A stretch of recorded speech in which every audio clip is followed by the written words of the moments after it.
Approche spectrale de l'hypothèse de Riemann. Analyse théorique et connexion avec la physique quantique. Approche spectrale et démonstration de l'hypothèse de Riemann. L'hypothèse de Riemann, qui stipule que tous les zéros non triviaux de la fonction zeta de Riemann se trouvent sur la ligne critique, où la partie réelle de la variable complexe, S, est égale à 1/2, est l'un des problèmes les plus fondamentaux en mathématiques. Une des approches les plus prometteuses pour sa démonstration repose sur l'analyse spectrale, qui interprète les zéros comme un spectre issu d'un opérateur linéaire hypothétique. Cette section développe l'idée selon laquelle les lois spectrales imposent cet alignement et propose une stratégie formelle pour établir la validité de l'hypothèse de Riemann. 1. Contexte spectral et propriétés des zéros de S. La fonction zeta de Riemann est définie pour les valeurs de la partie réelle de S strictement supérieure à 1 par la série infinie suivante, la somme des inverses des puissances de n, où n est un entier positif. Cette fonction admet un prolongement analytique sur l'ensemble du plan complexe, à l'exception du point S égale à 1, où elle présente un pôle simple. Les zéros non triviaux de la fonction zeta de Riemann, qui se trouvent dans la bande critique où la partie réelle de S est comprise entre 0 et 1, sont supposés être tous situés sur la droite critique où la partie réelle de S est égale à 1/2. Cette hypothèse est interprétée comme étant le résultat de contraintes spectrales, en lien avec les recherches menées par Montgomery et Dyson. Montgomery a observé que la distribution statistique des zéros non triviaux de la fonction zeta de Riemann sur la droite critique présente une structure similaire à celle des valeurs propres des matrices hermitiennes aléatoires. Cette conjecture repose sur l'analyse de la fonction de corrélation Perret des zéros, qui mesure la probabilité relative de trouver deux zéros à une certaine distance l'un de l'autre. La formule proposée par Montgomery pour cette corrélation est approximativement égale à 1 moins le carré du sinus de pi multiplié par x, divisé par πx. Cette formule est identique à la loi de corrélation des valeurs propres des matrices hermitiennes dans l'ensemble unitaire gaussien. Cette correspondance suggère que les zéros de la fonction zeta de Riemann suivent une dynamique spectrale compatible avec un système quantique chaotique. Si cette analogie est correcte, alors l'alignement des zéros sur la droite où la partie réelle de S est égale à 1/2 devient une conséquence directe des lois spectrales universelles des matrices hermitiennes. Stratégie de démonstration, les zéros comme spectre d'un opérateur. Pour démontrer l'hypothèse de Riemann, il est essentiel de définir un opérateur linéaire dont le spectre correspond exactement aux zéros non triviaux de la fonction zeta. Cet opérateur doit respecter trois propriétés fondamentales: symétrie spectrale, le spectre doit être invariant par conjugaison complexe, reflétant une symétrie fondamentale de la fonction zeta. Alignement spectral, les valeurs propres doivent se trouver exclusivement sur la ligne critique. Corrélation spectrale, les statistiques des valeurs propres doivent être cohérentes avec les lois observées dans les matrices aléatoires.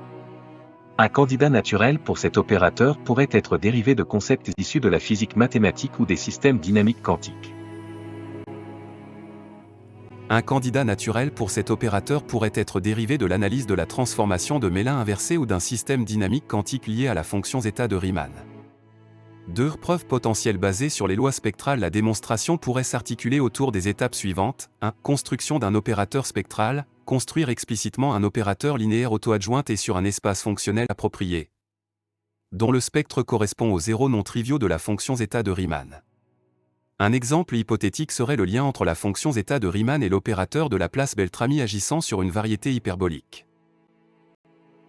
2. Preuve de l'alignement spectral, montrer que les valeurs propres de l'opérateur T sont contraintes par les lois spectrales à être alignées sur la ligne critique, où la partie réelle de S est égale à 1/2. Cela pourrait être réalisé en démontrant que tout écart par rapport à cette ligne critique introduirait une instabilité dans le spectre, ce qui violerait les propriétés statistiques observées. 3. Lien avec les statistiques des matrices aléatoires, utiliser les résultats de la théorie des matrices aléatoires pour prouver que tout spectre respectant les lois des matrices hermitiennes aléatoires doit nécessairement être aligné sur une ligne critique. Cette propriété découle de l'effet de répulsion spectrale, qui interdit des configurations spectrales non équilibrées. 4. Arguments numériques et vérification, les simulations numériques des zéros non triviaux de la fonction zeta de Riemann renforcent l'idée que leur distribution suit les lois spectrales universelles.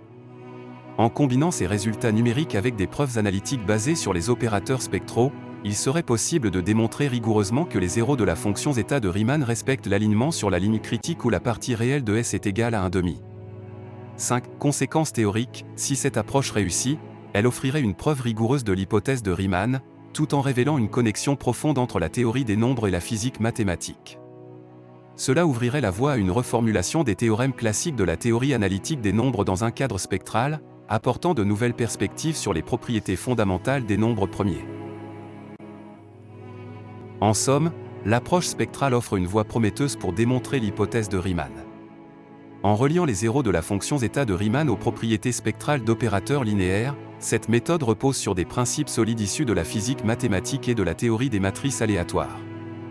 La confirmation que les lois spectrales imposent l'alignement des zéros sur la ligne critique, où la partie réelle de S est égale à 1/2, ne représenterait pas seulement une avancée en théorie des nombres, mais constituerait également une étape majeure vers la compréhension des connexions entre les mathématiques et la physique fondamentale.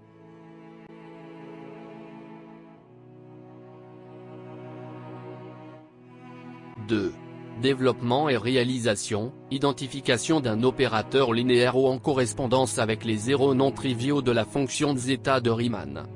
Pour identifier un opérateur linéaire O dont le spectre est en correspondance avec les zéros non triviaux de la fonction zeta de Riemann, nous nous basons sur deux piliers fondamentaux, le théorème de Hilbert-Polya et le formalisme spectral. Voici un développement détaillé avec méthodologie et analyse formelle. 1. Correspondance zéro énergie.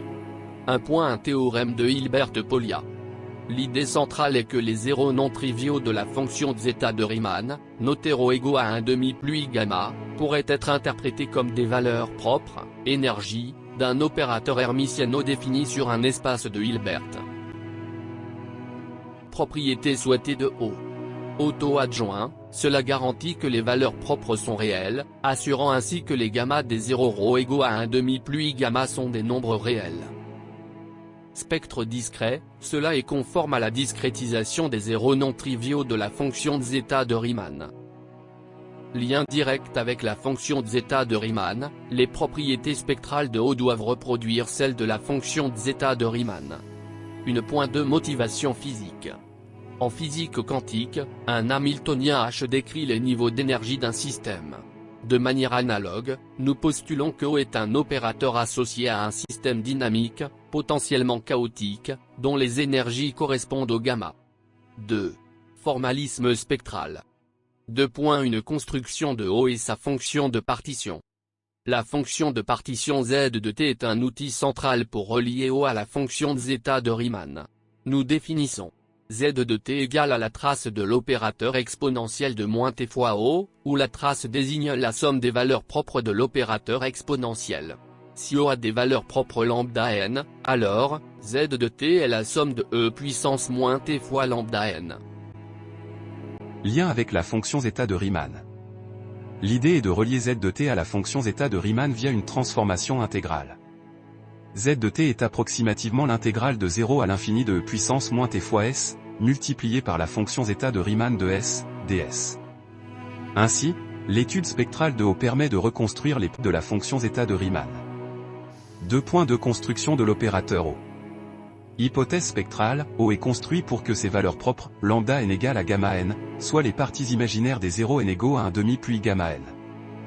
Définition fonctionnelle, une approche consiste à postuler que O agit comme un opérateur différentiel ou intégral sur des fonds de space de Hilbert. Par exemple, O appliqué à f de x égale à moins la dérivée seconde de f de x par rapport à x au carré plus v de x fois f de x, où v de x est un potentiel à déterminer. 3 exemples hypothétiques, opérateur hamiltonien. 3 points à définition. Un opérateur hypothétique H est défini par la relation déterminantielle suivante. Le déterminant de H moins lambda fois l'opérateur identité est égal à la fonction zeta de Riemann de S, où lambda égale à it.